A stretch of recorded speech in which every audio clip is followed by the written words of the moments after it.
नमस्कार दोस्तों, स्वागत है आपका Panchsheel education academy learning platform में। हम कर रहे हैं हिमाचल प्रदेश का भौगोलिक परिचय। इसके अंतर्गत आज हमारा महत्वपूर्ण विषय रहेगा, वो रहेगा विश्व धरोहर कि हिमाचल प्रदेश में ऐसे कितने स्थल हैं जो विश्व धरोहर में शामिल कर दिए गए हैं। तो हिमाचल प्रदेश में विश्व धरोहर शामिल करने वाले स्थल की संख्या है 2। इसमें सबसे पहले आता है जो हमने पढ़ लिया है, सबसे पहले था इसमें ग्रेट हिमालयन नेशनल पार्क, जिसको हमने क्या कर लिया है, कवर कर लिया है। नेशनल पार्क जो हिमाचल प्रदेश का क्या है, सबसे बड़ा नेशनल पार्क है। इसको जो विश्व धरोहर में शामिल कर दिया गया था वो किया था 2014 में। इम्पोर्टेंट डेट है ये कि 2014 में हिमाचल प्रदेश में ग्रेट हिमालयन नेशनल पार्क जो कहाँ है, कुल्लू में है, उसको विश्व धरोहर में शामिल कर दिया गया है। अब बात रहती है कि विश्व धरोहर में शामिल करते हुए कौन सी संस्था है। जो संस्था है वो है यूनेस्को।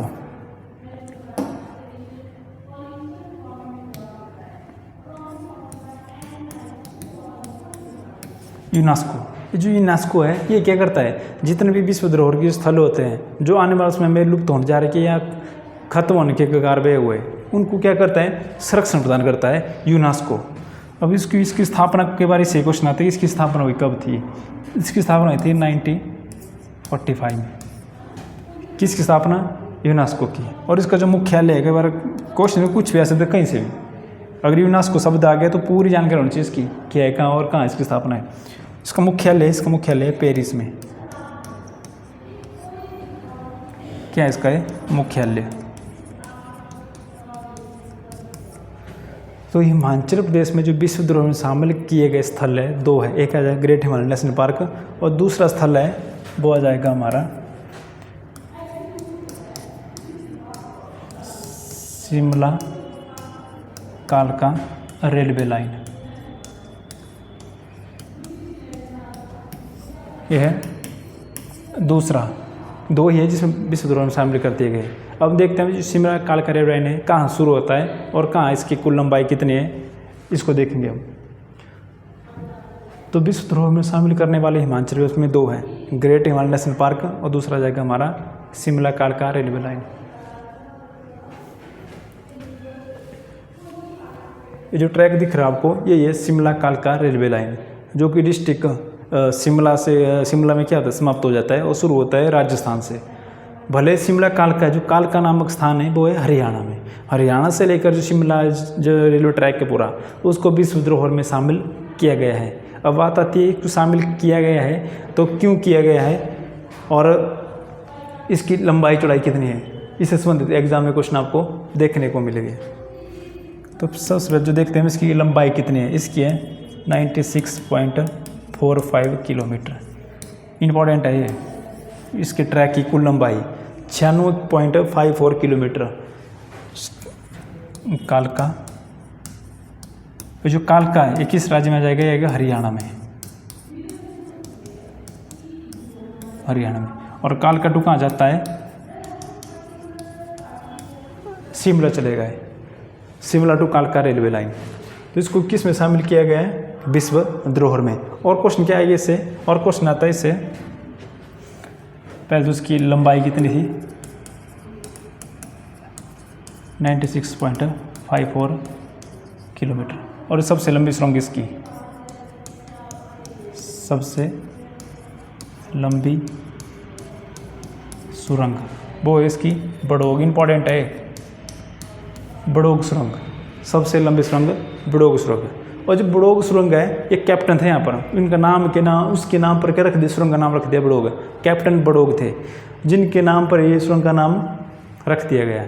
अब जो कैप्टन बड़ोग थे वो क्या कर रहे थे, जैसे मतलब एक छोर इसे यहाँ लगा दिया इस टनल का, और दूसरा छोर इनका को मिल नहीं रहा था। दूसरा छोर इसका, कई बार ये ट्रैक इस तरफ जा रहा था, कई बार इस तरफ जा रहा था, तो दूसरा छोर नहीं मिल रहा था इनको।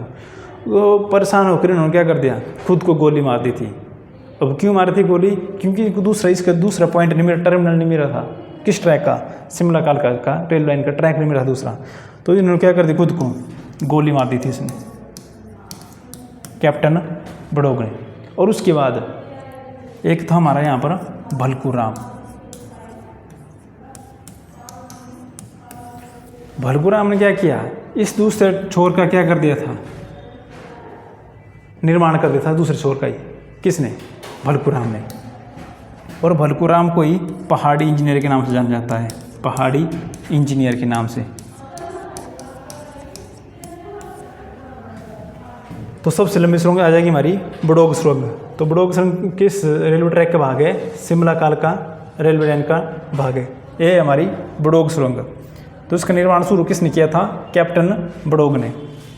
और जो बड़ोग सुरंग है किस ट्रैक का भाग हो जाएगा? शिमला कालका का। लेकिन इसका जो दूसरा पॉइंट था, मान लो जैसे ये ट्रैक का एक पॉइंट था, इसका जो दूसरा हिस्सा था वो नहीं मिल पा रहा था। इसके कारण इन्होंने खुद को क्या कर दी थी? गोली मार करते हत्या हो गई थी। लेकिन भलकूराम नामक जो पहाड़ी का जो वहाँ का लोकल आदमी था उसने इस छोर का क्या किया था? मिलाया था। और उसी के नाम पर इनको पहाड़ी इंजीनियर के नाम से जाना जाता है, भलकूराम को। तो इस ट्रैक की लंबाई चौड़ाई पूछ सके बार एग्जाम में यहाँ से पूछना जाता है, किस ट्रैक की लंबाई चौड़ाई कितनी है? सबसे लंबी सुरंग बड़ोग सुरंग। तो जो बड़ोग सुरंग है इसकी जो टोटल लेंथ है वो इसकी 1143 किलोमीटर, मतलब 1 किलोमीटर के लगभग इतनी क्या है? लंबी सुरंग है ये। 1 किलोमीटर के आसपास क्या है ये सुरंग है। कौन सुरंग हो जाएगी? बड़ोग सुरंग। जो किस रेलवे ट्रैक का भाग हो गया? शिमला कालका रेलवे ट्रैक का क्या हो जाएगा? वो भाग हो जाएगा। वो जो ट्रैक है ये बना कब था? 1903 में इस ट्रैक का क्या हो गया था? काम शुरू हो गया था। और 1906 में ये ट्रैक बनकर तैयार हो गया था। और इसका जो उद्घाटन किया था वो किया था उस वक्त तत्कालीन वाइसराय थे उस वक्त लॉर्ड कर्जन। Lord Curzon. यहाँ से क्वेश्चन आया था कि इस रेलवे ट्रैक का उद्घाटन किसने किया था? उस वक्त तत्कालीन समय में क्या थे? वाइसराय थे। वाइसराय मतलब समझ लो कि जैसे भारत के राष्ट्रपति है उस तरह की पोस्ट वगैरह थी पहले वाइसराय की। तो इन्होंने क्या किया? इस ट्रैक का उद्घाटन किया गया था। और ये लॉर्ड कर्जन है जिसने कि बंगाल विभाजन भी किया था, जो कि आपको हिस्ट्री में अच्छे से पढ़ा दिया जाएगा। 1903 में इसका काम हुआ था। 1906 में कहाँ पहुँच गई थी ये? शिमला।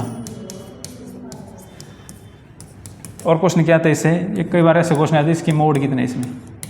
मोड इसमें 1919 के इसमें मोड है।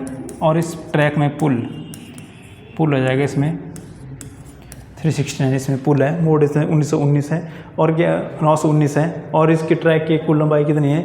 1100 मीटर, यानी कि 1 किलोमीटर के लगभग इसकी क्या है? टोटल लेंथ है इसकी। और क्या क्वेश्चन संबंधित है इससे? सबसे बड़ी सुरंग आ जाएगी इसमें बड़ोग सुरंग। अब देखते हैं शुरू कहाँ से होती है और समाप्त कहाँ होती है टनल रेलवे ट्रैक का। हमने पढ़ा है सिर्फ इतना ही कि शिमला कालका ही पढ़ा है हमने कि शिमला और कालका रेलवे ट्रैक है। जबकि ये जो ट्रैक है ये शुरू होता है हमारा यहाँ से, जोधपुर से। यहाँ शुरू होता है ट्रैक और जाते जाते जाते कहाँ पहुँच जाता है? कालका। और यहाँ से फिर से शुरू होता है और पहुँच जाता है हमारा डिस्ट्रिक्ट राजधानी शिमला में। लेकिन जो इतना जो इस एरिया है इसको किसमें शामिल कर दिया गया है? विश्व धरोहर में। तो इसलिए ये ट्रैक सबसे इम्पोर्टेंट हो जाता है। अब रेल तो ऐसा है नहीं कि कालका से शुरू होगी है। शुरू कहाँ से होती है? जोधपुर से और समाप्त होती है शिमला में। लेकिन जो बीच वाला ट्रैक है इंपॉर्टेंट है, विश्व धरोहर में इसको शामिल किया गया है। कि क्यों किया गया है? देखो यहाँ से है कालका और इतने सारे मोड़ है इसमें। और कहाँ पहुँच जाती है? इतने हाइट में पहुँच जाती है। कहाँ पहुँच जाती है? हमारे ये राजधानी शिमला में। तो जब यहाँ से शुरू होती है इसकी समुद्र तल से औसतन ऊंचाई है वो से 625 मीटर के आसपास है इसकी औसतन ऊंचाई। लेकिन जब पहुँच जाती है शिमला में, क्योंकि राजस्थान के बहुत डाउन में है और शिमला बहुत हाइट में है, और जब पहुँच जाता है तो 2000 मीटर के आसपास क्या है इसकी हाइट है। तो इतना डिस्टेंस को कवर करता है शिमला कालका रेलवे ट्रैक का। इसलिए इसको इतने बेहतरीन ढंग से बनाया गया है इसका संरक्षण करने के लिए यूनेस्को में इसको शामिल कर दिया गया है। इसलिए इंपॉर्टेंट हो जाता है हमारा तब इसको क्या कर दिया गया है? शामिल किया गया है। दूसरा एक हो जाए great Himalaya national park Kullu में और दूसरा है शिमला कालका रेलवे ट्रैक। अब हम देखते हैं कि हिमाचल प्रदेश में और कौन से रेलवे ट्रैक है जिनसे परीक्षा में क्वेश्चन बनने के चांस बने रहते हैं। अगला ट्रैक आ जाएगा हमारा Jogindernagar Pathankot railway line. Important है कि हिमाचल प्रदेश का सबसे लंबा रेलवे ट्रैक कौन था? यही था, नाम था इसका पठानकोट जोगिंद्रनगर रेलवे लाइन। ये जोगिंद्रनगर कौन हो जाएगा? मंडी का जोगिंद्रनगर। तो यानी कि पठानकोट से लेकर मंडी तक क्या चलती थी? पहले एक ट्रेन चलती थी। जो ट्रेन चलती थी इसका निर्माण कब हुआ था और कितनी लेंथ है इसकी, इससे संबंधित क्वेश्चन बनते हैं। अब देखते हैं इससे क्या क्या क्वेश्चन इससे बनते हैं। दूसरा रेलवे लाइन नाम है इसका पठानकोट टू जोगिंदर नगर। जोगिंदर नगर, इसकी टोटल लेंथ कितनी सी? इसकी टोटल लेंथ है 163 किलोमीटर, लेकिन वर्तमान समय में 110 किलोमीटर के आसपास बची हुई है, क्योंकि इसका क्या संरक्षण किया है, अब यूज नहीं होगा तो वो चीज़ें अपने आप क्या होती है समाप्त हो जाती है। जैसे हमारे पुराने घर ही होते हैं, जो पुराने घर है उनके यूज़ कम ही होता है आजकल, क्योंकि नए घर पक्के मकान बना दिए गए हैं। अब आप देखोगे गांव में जो पुराने घर उनकी स्थिति कैसी होगी, बंजर हो गए होंगे या तो वो खंडर बन गए होंगे। तो वैसा ही था रेलवे ट्रैक बेचारा, ये भी इसका यूज ना हुआ तो ये क्या पूरी तरह के बर्बाद करके रख दिए गए हैं। जो इस रेल जो पटरी में जो लोहा बिछाया गया था, लोगों ने उसको चुरा चुरा कर अपने इस्तेमाल कर लिया उसका, तो ट्रैक पूरी तरह बर्बाद हो गया है। 2009 में क्या बोला गया था इस ट्रैक को? इस ट्रैक को शामिल कहाँ किया जाना चाहिए? विश्व धरोहर में, यानी कि यूनेस्को द्वारा इसको शामिल किया जाना चाहिए था, लेकिन किसी कारण वह शामिल नहीं हुआ। और वर्तमान समय में 2013 में इसकी स्थिति आप देखोगे तो पूरी तरह बर्बाद हो चुकी है इस रेलवे ट्रैक की स्थिति। अब इसका निर्माण कब हुआ था? निर्माण हुआ था 1926 में इसका निर्माण शुरू हुआ था और 1929 में बनकर तैयार हो गया था। अब तैयार हो गया था तो 1932 में बना था हिमाचल प्रदेश का सबसे पुराना जल विद्युत परियोजना। 1932 में नाम था उसका सानन जल विद्युत परियोजना है। यहाँ पे क्वेश्चन बन जाता है कि हिमाचल प्रदेश की सबसे पुरानी जल विद्युत परियोजना कौन हो जाएगी? सानन हो जाएगी। तो इस सानन प्रोजेक्ट को जो कोयला चाहिए था उसकी आपूर्ति के लिए एक ट्रैक बिछाया गया था 1926 से लेकर 29 तक। 32 में तो ये जल विद्युत परियोजना बनकर तैयार हो गई थी। तो ये रेलवे ट्रैक है कहाँ शुरू होता है? पठानकोट से जोगिंदरनगर। टोटल लेंथ इसकी 163 किलोमीटर है, वर्तमान में 110 बची हुई है। निर्माण इसका यहाँ से हुआ था और इसमें दो क्या है? सुरंगें, दो सुरंगें थी इसमें मात्र। ये है हमारा जोगिंदरनगर रेलवे लाइन और बहुत ही बेहतरीन बनाया गया था उस वक्त, क्योंकि 1926 में काम था उसका। और इसकी जो स्थिति है वर्तमान में अभी भी देखने को मिलेगी। वर्तमान समय में आपको ये जो एरिया है ये है हमारा जोगिंदरनगर घाटी, वहाँ पे ट्रैक का भी वर्तमान समय में है, लेकिन बीच बीच में इसको क्या कर दे, सती भयंकर हानि पहुँचाएगी इसको। अब इसका संरक्षण कोई नहीं करेगा तो ये नुकसान इसका होना फिक्स ही है। शुरू कहाँ से रेलवे ट्रैक ये होता है पठानकोट से और समाप्त होता है हमारे मंडी में। यहाँ शुरू होता है रेलवे ट्रैक का और कहाँ पहुँच जाता है? जोगिंदरनगर में। यहाँ लिखा है जोगिंदरनगर। अब बनाया क्यों था? सानन जल विद्युत परियोजना की कोयला आपूर्ति को पूरा करने के लिए ट्रैक बिछाया गया था। यहाँ पर क्या होता है? कोयला क्या होता था यहाँ पर लाया जाता था और रेल के माध्यम से कहाँ पहुँचाया जाता था? जोगिंदरनगर में। पर जो भी जल विद्युत परियोजना थी यहाँ पर कोयले से बनाई जाती थी वो, लेकिन वर्तमान में इसकी स्थिति बहुत ही खराब हो चुकी है। जो पुल थे बीच बीच नदियों के द्वारा उनका क्या उनका यानी कि बर्बाद हो चुका है पुल तो, और बीच बीच में क्या लाशें गिरे हैं, लैंडस्लाइडिंग हुई है और ट्रैक पूरी तरह क्या हो गया? बंद पड़ा हुआ है। अगला ट्रैक है वो है हमारा सतलुज यानी कि बिलासपुर में। नाम इसका भानुपल्ली बिलासपुर रेलवे ट्रैक। नाम है इसका भानुपल्ली बिलासपुर। हिमाचल प्रदेश का तीसरा सबसे बड़ा रेलवे ट्रैक है। ये होगा पंजाब के भानुपल्ली से शुरू और धीरे धीरे चल जाएगा लेह में। इतना लंबा ट्रैक है, लेकिन स्थिति ऐसी इसकी कि काम बहुत ही धीरे चला हुआ है इसका। मात्र 6 या 7 किलोमीटर के आसपास से ये ट्रैक बनना हुआ है। इसको जितनी तेज़ी आनी चाहिए उतना ठीक है, क्योंकि सीधे कहाँ पहुँच जाएगी ट्रेन? ले चल जाएगी। और जो जितने हमारे फौजी भाई है उनके लिए आने जाने के लिए ठीक हो जाएगा।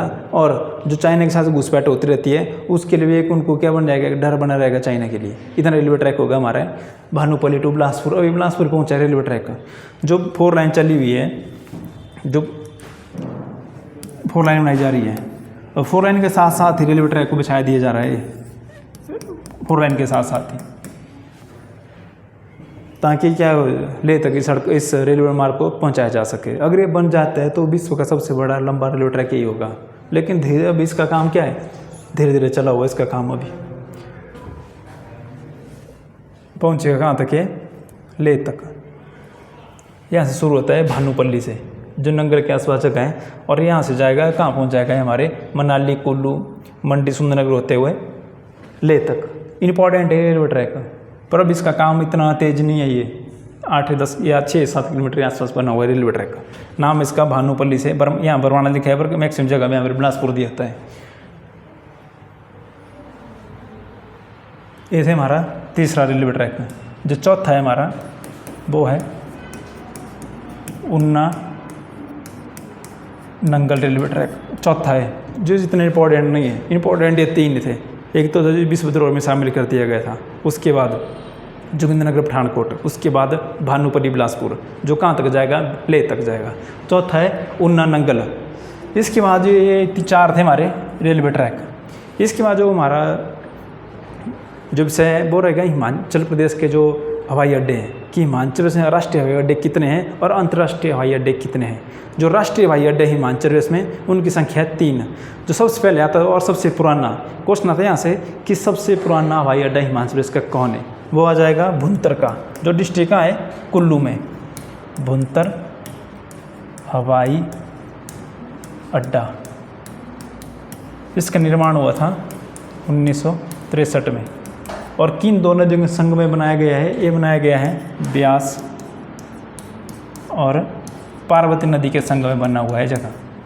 नाम है इसका भुंतर एयरपोर्ट, 1963 में बना था और सबसे पुराना हवाई अड्डा यही है।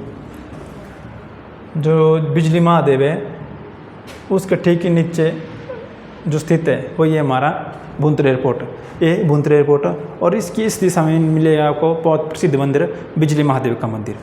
और ये जो नदी बीच में, नदी कौन हो जाएगी, नदी जाइए ब्यास और पार्वती नदी का संगम हो रहा है भुंतर में। यहाँ से क्वेश्चन ये भी आता है कि भुंतर में किन दोनों नदी का संगम हो रहा है, वो जगह ब्यास और पार्वती का। और बहुत ही खूबसूरत एयरपोर्ट है हमारा हिमाचल का, नाम इसका भुंतर एयरपोर्ट। दूसरा एयरपोर्ट है हमारा नंगल एयरपोर्ट, गग्गल एयरपोर्ट। नंगल तो हमारा वो भाखड़ा बांध हो जाएगा, तो गग्गल एयरपोर्ट वो कि हिमाचल प्रदेश का दूसरा एयरपोर्ट जो कि 1987 में इसका काम किया हुआ था, शुरू हो गया था।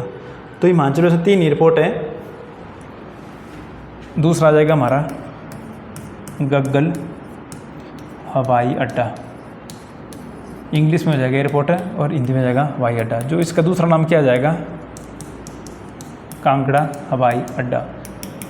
ना काम हो उसका 1987 में, डिस्ट्रिक्ट कांगड़ा में। तो हिमाचल प्रदेश में 3 है, कुल्लू, कांगड़ा, शिमला। ये है डिस्ट्रिक्ट कांगड़ा का। और यहाँ भी बहुत ही सुंदर पर्वत श्रृंखला है जिसका नाम है धौलाधार। इन श्रृंखला से घिरा हुआ है एयरपोर्ट है हमारा गग्गल एयरपोर्ट।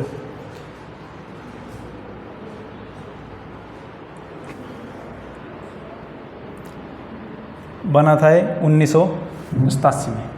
जो दिख रहा होगा जो पर्वत दिख रहा है आपको, ये कौन हो जाएंगे, कौन सी पर्वत श्रृंखला हो जाएगी, ये हो जाएगी धौलाधार पर्वत श्रृंखला। और सामने जो पर्वत दिख रहे हैं आपको ये हो जाएगी धौलाधार पर्वत श्रृंखला। और जो पीर पंजाल है वो हो जाएगी डिस्ट्रिक्ट चंबा संबंधित। बहुत सारे क्वेश्चन आएगी इससे संबंधित ही। बना कब था 1987 में। दूसरा नाम है इसका कांगड़ा एयरपोर्ट, पहले अब इसका नया नाम दूसरा चेंज कर दिया है गग्गल एयरपोर्ट। अब जितने भी धर्मशाला में जो क्रिकेट होता है, जो मैच होता है, जो खिलाड़ी आते हैं, इंटरनेशनल खिलाड़ी आते हैं, इस एयरपोर्ट के माध्यम से आते हैं धर्मशाला में। अगला एयरपोर्ट है हमारा डिस्ट्रिक्ट कांगड़ा का, डिस्ट्रिक्ट शिमला का।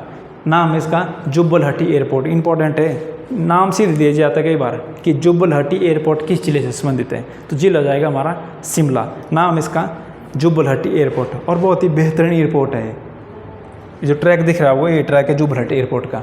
तो डिस्ट्रिक्ट कहाँ हो जाएगा, डिस्ट्रिक्ट शिमला से संबंधित हो जाएगा। ट्रैक कौन है, शिमला का। नाम है इसका जुब्बलहट्टी एयरपोर्ट, जिसका निर्माण होता है 1986 में। और इस ट्रैक की जो रेलवे टिकट होगी, यानी इसका जो एयरपोर्ट एयरलाइन की जो टिकट होगी वो 8,000 से लगभग 15,000 के आसपास पड़ती है वो प्राइज इस टिकट का। सबसे खूबसूरत एयरपोर्ट हिमाचल प्रदेश के 3 है, कांगड़ा का हो जाएगा, कुल्लू का हो जाएगा, शिमला का हो जाएगा। बना था 1986 में। अब जो बात चल रही है हिमाचल प्रदेश में कि अंतर्राष्ट्रीय हवाई अड्डा भी बनने जा रहा है। अब इसका क्या, अभी इसकी बात चली हुई है जिसमें केंद्र सरकार, राज्य सरकार इसमें क्या कर रही है, काम कर रही है मिलकर। पर जो बनने जा रहा है उसकी जो जगह सेलेक्ट की गई वो कीजिएगी डिस्ट्रिक्ट मंडी में, कि डिस्ट्रिक्ट मंडी में एयरपोर्ट बनने जा रहा है अंतर्राष्ट्रीय हवाई अड्डा। देखो क्वेश्चन आता है कि हिमाचल प्रदेश में अंतर्राष्ट्रीय हवाई अड्डे कितने हैं, और सबसे ऑप्शन हो जाता है ऑप्शन 3 हो गए, 4 हो गए, 5 हो गए, इनमें से कोई नहीं। तो हिमाचल प्रदेश में अंतर्राष्ट्रीय एयरपोर्ट एक भी नहीं है। जो 3 है वो क्या है, वो राष्ट्रीय हवाई अड्डे हैं, लेकिन अंतर्राष्ट्रीय एक भी नहीं है। जो मंडी में बनने जा रहा है वो घाटी है बल घाटी। यहाँ पर कौन सा एयरपोर्ट बनने जा रहा है, अंतर्राष्ट्रीय एयरपोर्ट। ये जो नदी दिख रही है ये पूरी क्या है, ये जो घाटी है ये बल घाटी, और बल घाटी के बीच से क्रॉस करने वाली जो नदी है वो है सुकेती नदी। तो बल घाटी के बारे में इसी क्वेश्चन आता है कि बल घाटी को 2 भागों में बांटने वाली नदी वो हो जाएगी हमारी सुकेती नदी। और ये पूरा दिख रहा है आपको, पूरा क्या है, बल है। यहाँ पर क्या बनेगा, अंतर्राष्ट्रीय एयरपोर्ट, लेकिन इसका ये बनेगा पूरा एयरपोर्ट। लेकिन यहाँ जो स्थानीय लोग हैं वो क्या कर रहे हैं, इसका विरोध कर रहे हैं कि उपजाऊ ज़मीन है या नहीं बनना चाहिए, और कुछ लोग इसके क्या है पक्ष में खड़े हैं, कुछ विपक्ष में खड़े हुए। ये तो आने वाला समय बताएगा कि अंतर्राष्ट्रीय बनेगा कि नहीं बनेगा। लेकिन हिमाचल प्रदेश में अभी तक एक भी क्या है एयरपोर्ट, अंतर्राष्ट्रीय एयरपोर्ट नहीं है। तो ये थे हमारे रेल मार्ग और हवाई मार्ग। आशा करते हैं आपकी क्लास अच्छी लगी होगी, और आने वाले समय में आपको बहुत सारी एग्ज़ाम देखने को मिलेंगे, पटवारी के मिलेंगे, एजुकेशन संबंधित मिलेंगे। तो इसलिए अपनी जारी रखिए। मिलते हैं अगली वीडियो में, तब तक के लिए जय हिंद।